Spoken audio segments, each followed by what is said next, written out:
Hello friends, आप लोगों का स्वागत है हमारे YouTube channel sky study point में। तो बिना देर किए हुए शुरू करते हैं। देखिए, आज का हमारा टॉपिक है शिक्षण अधिगम सिद्धांत के अति लघु प्रश्न। जो 9 मई को आपका पेपर है उसमें क्वेश्चन ये आने वाले हैं। तो हमारे वीडियो को बिना स्किप किए पूरा वीडियो देखिए। तो बिना देर किए हुए शुरू करते हैं, क्योंकि मैंने इसमें फटाफट 60 क्वेश्चन कराए हैं। ये सिर्फ रिविजन के लिए है। तो देखिए, पहला क्वेश्चन क्या है, शिक्षण अधिगम सामग्री से क्या अभिप्राय है। तो शिक्षण अधिगम सामग्री से आशय उस सामग्री से जिनका उपयोग बालक की ज्ञानेंद्रियों को प्रेरित करने के लिए किया जाता है। कहने का मीन्स हो गया ऐसी सामग्री जिनके उपयोग से बालक की ज्ञानेंद्रियां प्रेरित हो जाती है और वह सीखने के लिए तत्पर हो जाता है, शिक्षण अधिगम सामग्री कहलाती है। प्रश्न नंबर 2 क्या है, एक तरफा संप्रेषण क्या है। देखिए, एक तरफा संप्रेषण, एक व्यक्ति अपने विचारों को दूसरे व्यक्ति तक पहुंचा देता है और दूसरा व्यक्ति ग्रहण करता है नहीं करता, ये उसके ऊपर निर्भर होता है। यह प्रभावशाली संप्रेषण नहीं। इसके निम्न घटक होते हैं, सूचना, संदेश, प्रेषण और ग्राही। प्रश्न नंबर 3, कहानी कथन प्रविधि के क्या उद्देश्य है। देखिए, कहानी कथन एक प्रविधि है। इसका उपयोग छात्रों की कल्पना शक्ति के विकास के लिए किया जाता है। यानी कहने का मीन्स हो गया, अगर छात्रों को कहानी सुनाई जाएगी तो वो अच्छे से पढ़ेंगे और रोचकता से उसको सुनेंगे और उनके बाद उनमें कल्पना शक्ति का विकास होगा और नए प्रश्नों का उदय होगा। प्रश्न नंबर 4 क्या है, विवरण प्रविधि किसे कहते हैं। विवरण शिक्षण या सूचना देने की एक महत्वपूर्ण विधि। यदि किसी बालक को कोई क्लास में अगर कोई शिक्षा देनी है तो विवरण के रूप में बता दिया जाता है कि इस प्रकार से आपको कोई कार्य करना है। तो विवरण की कला प्रत्येक शिक्षक में जन्मजात पाई जाती है। प्रश्न नंबर 5 क्या है, संप्रेषण की कोई उपयुक्त परिभाषा लिखिए। देखिए, संप्रेषण का मतलब होता है कम्युनिकेशन। दो छात्रों के बीच या दो व्यक्तियों के बीच या शिक्षक छात्र के बीच अपने भावों विचारों का आदान प्रदान ही कम्युनिकेशन है। यानी कहने का मीन्स हो गया, जब एक व्यक्ति अपने भावों विचारों को दूसरे व्यक्ति तक पहुंचाता है तो इसे संप्रेषण कहते हैं। प्रश्न नंबर 6 क्या है, शिक्षण सूत्र क्या है। शिक्षण सूत्र वह सूत्र है जिसके द्वारा शिक्षक छात्रों को प्रभावी ढंग से स्थायी ज्ञान प्राप्त कराता है। यानी कहने का मीन्स हो गया कि एक ऐसे विधि कह लें एक प्रकार से, या कह लें एक ऐसा तरीका जिसके माध्यम से छात्रों को एक स्थायी ज्ञान दिया जाता है, उसे शिक्षण सूत्र कहते हैं। रेमंड के अनुसार एक परिभाषा लिखी है, शिक्षण सूत्र पथ प्रदर्शन करते हैं जिनमें सिद्धांत व्यवहार में सहायता मिलती है। यानी कहने के लिए एक शिक्षण सूत्र एक रास्ते का काम कर रहे हैं जिसके माध्यम से व्यवहार परिवर्तन में सहायता मिलती है या सिद्धांत से व्यवहार में सहायता मिलती है। प्रश्न नंबर 7 क्या है, पुनर्बलन। देखिए, पुनर्बलन का अर्थ होता है पुनः बल देना। पुनर्बलन के द्वारा छात्रों को अच्छा करने हेतु प्रोत्साहित किया जाता है। पुनर्बलन में मानसिक रूप से प्रोत्साहित किया जाता है। पुनर्बलन शिक्षण अधिगम को प्रभावशाली बनाता है।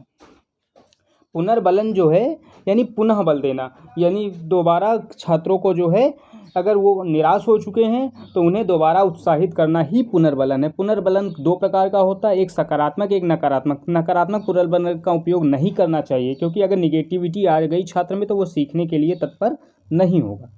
प्रश्न नंबर 8 क्या है, प्रभावी संप्रेषण किसे कहते हैं। देखिए, प्रभावी संप्रेषण ऐसा संप्रेषण जिसमें दोनों पक्ष सक्रिय होते हैं। एक व्यक्ति अपने भावों विचारों को दूसरे व्यक्ति तक पहुंचाता है और दूसरा उसे समझ लेता है और उसका जवाब देता है, तो यह संप्रेषण प्रभावी संप्रेषण कहलाता है। ये 2 तरफा होता है। तो इसमें कौन कौन से घटक होते हैं, जैसे प्रेषक ने सूचना दी, फिर ग्राही ने उसको एक्सेप्ट किया और उसके बाद जवाब दिया। इस प्रकार का संप्रेषण पूर्ण संप्रेषण और प्रभावी संप्रेषण माना जाता है। प्रश्न नंबर 9 क्या है, अपूर्ण संप्रेषण एवं प्रभावी संप्रेषण में अंतर बताइए। देखिए, अपूर्ण संप्रेषण ये एक तरफा होता है, यानी एक पक्ष अपने भावों विचारों को रखता है, दूसरा उसे ग्रहण नहीं कर पाता है। दूसरा, जबकि प्रभावी संप्रेषण क्या होता है, जिसमें दोनों पक्ष सक्रिय होते हैं और दोनों एक दूसरे के विचारों को समझते हैं और उत्तर देने में दूसरा पक्ष समर्थ भी होता है, सक्रिय होता है। प्रश्न नंबर 10, संप्रेषण संबंधी बाधाएं कौन सी। देखिए, संप्रेषण के लिए कई बाधाएं आती। पहली बात, जैसे संप्रेषण हो रहा है कम्युनिकेशन, तो छात्र और शिक्षक के बीच में जो है सबसे पहली बात हाव भाव स्पष्ट होना जरूरी है। उच्चारण जो है शिक्षक का अच्छा होना चाहिए। शा और शा का अंतर होना चाहिए। बच्चों में रुचि का ना होना, बच्चे रुचि ही नहीं ले रहे हैं तो ये भी संप्रेषण नहीं हो सकता पूरा। शिक्षक का अभाव स्पष्ट होना चाहिए। प्रश्न नंबर 11 काफ़ी इंपॉर्टेंट प्रश्न है, कई बार परीक्षा में पूछा गया है। इस उद्यान में बालक पौधे पाठशाला बगीचा शिक्षक माली होता है, यह कथन किसने व्यक्त किया। देखिए, इस उद्यान में बालक पौधे पाठशाला बगीचा और शिक्षक माली, ये कथन फॉबेल का है, क्योंकि प्रकार से माली पौधे की रखवाली करता है और उसको बड़ा करने में, एक परिपक्व पेड़ बनाने के लिए जो है सहायता करता है। उसी प्रकार से शिक्षक के द्वारा एक बालक को परिपक्व बनाया जाता है। प्रश्न नंबर 12, भाषा शिक्षण की प्रमुख दक्षताएं कौन सी? देखिए भाषा शिक्षण की 4 दक्षताएं बहुत इंपॉर्टेंट है, कई बार पूछा गया, इस बार भी आएगा एग्जाम में। सुनना, बोलना, पढ़ना, लिखना, ये भाषा कौशल की दक्षताएं हैं। प्रश्न नंबर 13, शिक्षण से क्या तात्पर्य है अथवा शिक्षण का अर्थ स्पष्ट कीजिए। देखिए उत्तर क्या हो जाएगा, शिक्षण का संक्षेप में अर्थ है ज्ञान प्रदान कराना या करना। शिक्षक द्वारा छात्रों को जो ज्ञान प्रदान किया जाता है जिससे छात्र का सर्वांगीण विकास होता है, इसे ही शिक्षण कहते हैं।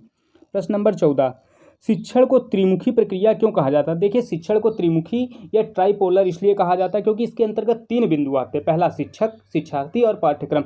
यदि इसमें शिक्षक नहीं होगा तो भी शिक्षण पूर्ण नहीं होगा, शिक्षार्थी नहीं होगा तो भी शिक्षण पूर्ण नहीं होगा, पाठ्यक्रम नहीं होगा तो भी शिक्षण पूर्ण नहीं होगा, इसीलिए इसे त्रिमुखी प्रक्रिया कहा जाता है।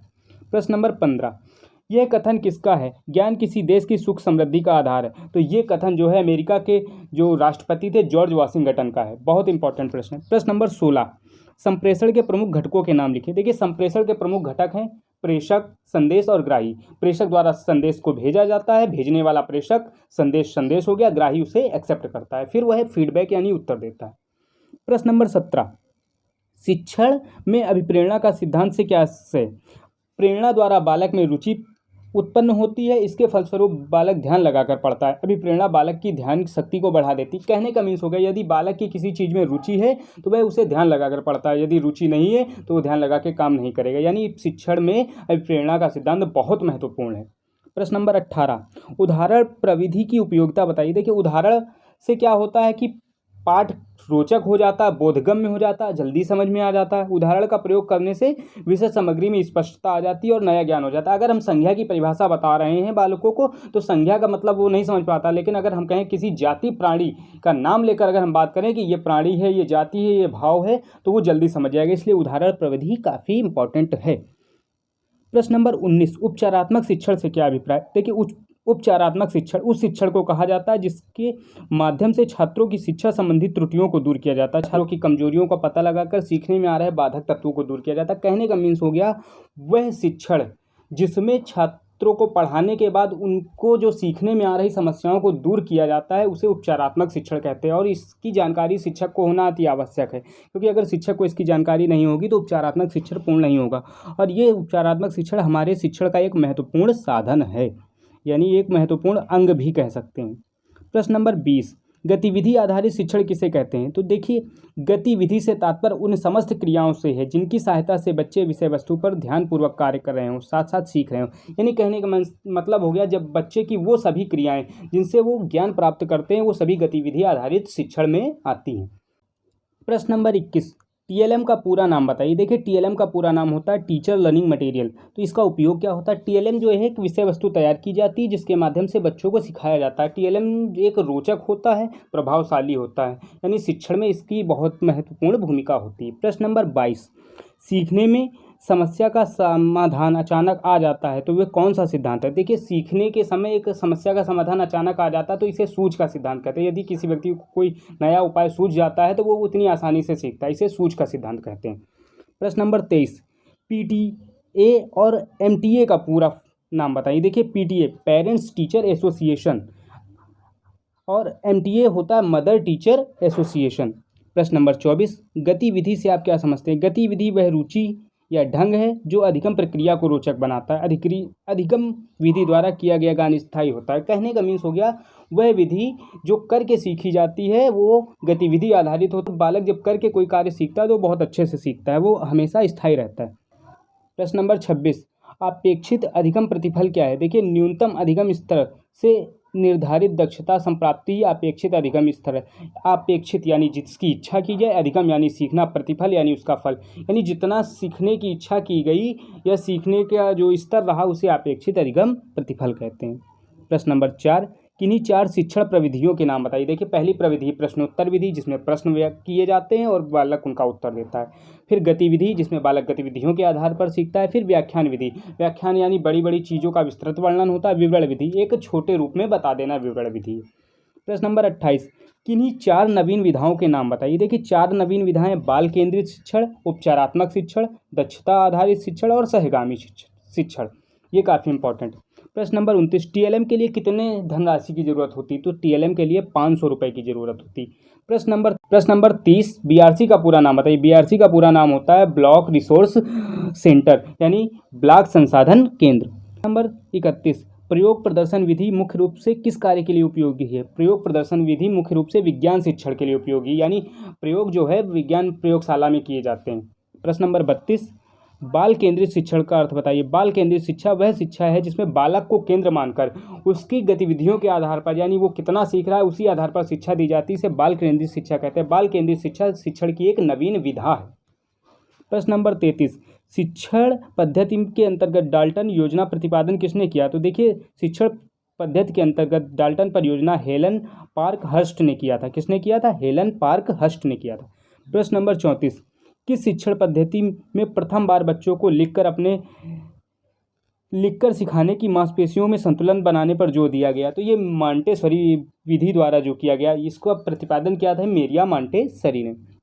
प्रश्न नंबर 35, बहुकक्षा शिक्षण से क्या है? देखिए, जब शिक्षण कार्य कक्षाओं को बहुत एक साथ बैठाकर, ऐसा शिक्षण बहुकक्षा शिक्षण कहलाता है। कहने का मीन्स हो गया, जब एक शिक्षक हुआ और उसको बहुत सारी कक्षाएं एक साथ संचालित करनी है तो वो बहुकक्षा शिक्षण करता है, यानी बहुत सारी कक्षाओं को एक साथ बैठा लेता है और उनको उनके हिसाब से ज्ञान देता है। यह शिक्षण काफ़ी कठिन और जो है ठीक नहीं होता है।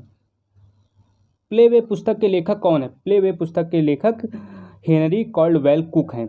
वीडी भाटिया के अनुसार प्रेरणा का सिद्धांत, तो देखिए, प्रेरणा का सिद्धांत बालक में रुचि पैदा करती है। प्रेरणा जो है बालक में रुचि पैदा करती है जब वह एक बार किसी विषय में रुचि लेने लगता है और ध्यानपूर्वक पढ़ता है अथवा कार्य करता है तो ध्यानमग्न होकर कार्य करता है। इस प्रकार सीखने का कार्य आसान हो जाता है, वह चाहे आगे कठिन हो चाहे सरल हो। यानी कहने का मीन्स हो गया, यदि बालक की किसी चीज़ में रुचि है तो वह कार्य उसे आसान लगने लगता है और धीरे धीरे वह सीखने लगता है, फिर आगे आने वाली कठिनाइयों को भी आसानी से सीख लेता है।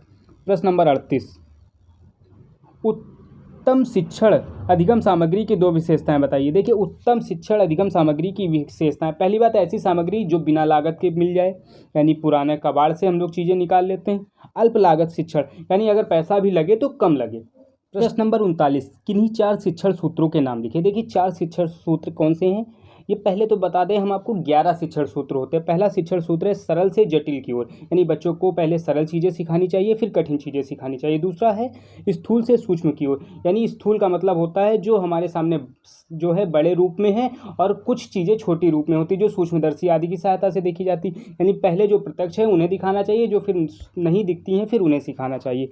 फिर है ज्ञात से अज्ञात की ओर, यानी कहने का मीन्स जो हमारे सामने ज्ञात है फिर अज्ञात चीज़ों के बारे में बताना चाहिए। फिर पूर्ण से अंश की ओर, पहले पूरी जानकारी देनी चाहिए फिर उसके अंशों की जानकारी देनी चाहिए। अगर हम किसी की मशीन के बारे में बता रहे हैं तो पहले बताना चाहिए ये मशीन है, फिर उसके पुर्जों की जानकारी देनी चाहिए। प्रश्न नंबर 40, कहानी सुनाते समय शिक्षक को किन बातों का ध्यान रखना चाहिए? देखिए, कहानी सुनाते समय शिक्षक का संप्रेषण अच्छा होना चाहिए, उच्चारण शुद्ध और स्पष्ट होना चाहिए, कहानी की भाषा सरल व छात्र के मानसिक स्तर के अनुकूल होनी चाहिए। प्रश्न नंबर 41, राज्य शैक्षिक तकनीक संस्थान कहाँ है? तो देखिए, राज्य शैक्षिक तकनीक संस्थान लखनऊ में है, ये भी इंपॉर्टेंट है। प्रश्न नंबर 42, राज्य परियोजना का कार्यालय कहाँ है? तो राज्य परियोजना का कार्यालय लखनऊ में है। प्रश्न नंबर 43, सीमेट कहाँ है? सीमेट इलाहाबाद में है। प्रश्न नंबर 44, उच्च अध्ययन शिक्षा संस्थान कहाँ है? तो देखिए, उच्च अध्ययन शिक्षा संस्थान जो है इलाहाबाद में है। प्रश्न नंबर 45, SCERT का पूरा नाम बताइए। तो SCERT का पूरा नाम है राज्य शैक्षिक अनुसंधान और परीक्षण परिषद। फिर है NCERT का पूरा नाम बताइए। तो वहाँ राज्य था तो यहाँ हो जाएगा राष्ट्रीय शैक्षिक अनुसंधान और परीक्षण परिषद। प्रश्न नंबर 47, राज्य शैक्षिक अनुसंधान और प्रशिक्षण परिषद का गठन कब हुआ? तो देखिए, राज्य शैक्षिक अनुसंधान परीक्षण परिषद का गठन 1981 में हुआ। प्रश्न नंबर 48, सूक्ष्म शिक्षण के चरण बताइए। देखिए, सूक्ष्म शिक्षण के 6 चरण होते हैं, योजना, पाठन, फीडबैक, पुनर्शिक्षण, पुनर्योजना, पुनर्फीडबैक। प्रश्न नंबर 49, शिक्षण की कोई एक परिभाषा लिखिए। देखिए, शिक्षण एक सामाजिक प्रक्रिया है जिस पर प्रत्येक देश की शासन प्रणाली, सामाजिक दर्शन, सामाजिक परिस्थितियों, मूल्यों एवं संस्कृति का प्रभाव पड़ता है। जिस देश में जैसी शासन प्रणाली या सामाजिक औद्योगिक परिस्थितियां होंगी उसी प्रकार की शिक्षण प्रक्रिया होगी। कहने का मीन्स शिक्षण प्रक्रिया एक जीवन पर्यंत प्रक्रिया, व्यक्ति जीवन भर सीखता रहता है। लेकिन इसका भी प्रभाव पड़ता है कि वहाँ पर शासन प्रणाली कैसी है, वहाँ पर जो है सामाजिक दर्शन कैसा है और कि सामाजिक मूल्य कैसे हैं, तो उन्हीं के आधार पर भी शिक्षण प्रक्रिया चलती रहती। प्रश्न नंबर 50, डाइट का पूरा नाम बताइए। डाइट का पूरा नाम होता है जिला शिक्षा एवं प्रशिक्षण संस्थान। प्रश्न नंबर 51, एनपीआरसी के प्रमुख को क्या कहते हैं। देखिए एनपीआरसी के प्रमुख को संकुल प्रभारी कहते हैं, ये कई बार एग्जाम में पूछा गया। प्रश्न नंबर 52, एनपीआरसी का पूरा नाम बताइए। तो एनपीआरसी का पूरा नाम होता है न्याय पंचायत संसाधन केंद्र। प्रश्न नंबर 53, ग्राम शिक्षा समिति का सचिव कौन होता है। देखिए ग्राम शिक्षा समिति जो बनाई जाती है गांव के कुछ लोगों को मिला करके, तो उसमें जो है प्रधानाध्यापक होता है। प्रश्न नंबर 54, शिक्षण के कोई 2 उद्देश्य बताइए। देखिए शिक्षण से क्या है, पहली बात तो शिक्षण का पहला उद्देश्य मानसिक क्षमता का विकास करना, क्रियाशीलता का विकास करना, बालक को स्वावलंबी बनाना, बालक के जीवन का सर्वांगीण विकास करना। प्रश्न नंबर 55, ग्राम शिक्षा समिति का अध्यक्ष कौन होता है। तो ग्राम शिक्षा समिति का अध्यक्ष ग्राम प्रधान होता है। प्रश्न नंबर 56, राज्य शिक्षा संस्थान कहाँ है। तो राज्य शिक्षा संस्थान जो है इलाहाबाद में। प्रश्न नंबर 57, राज्य विज्ञान शिक्षा संस्थान कहाँ है। तो ये भी इलाहाबाद में। प्रश्न नंबर 58, राज्य हिंदी संस्थान कहाँ है। ये वाराणसी में है। प्रश्न नंबर 59, अंगल भाषा शिक्षण संस्थान कहाँ है। तो ये इलाहाबाद में है।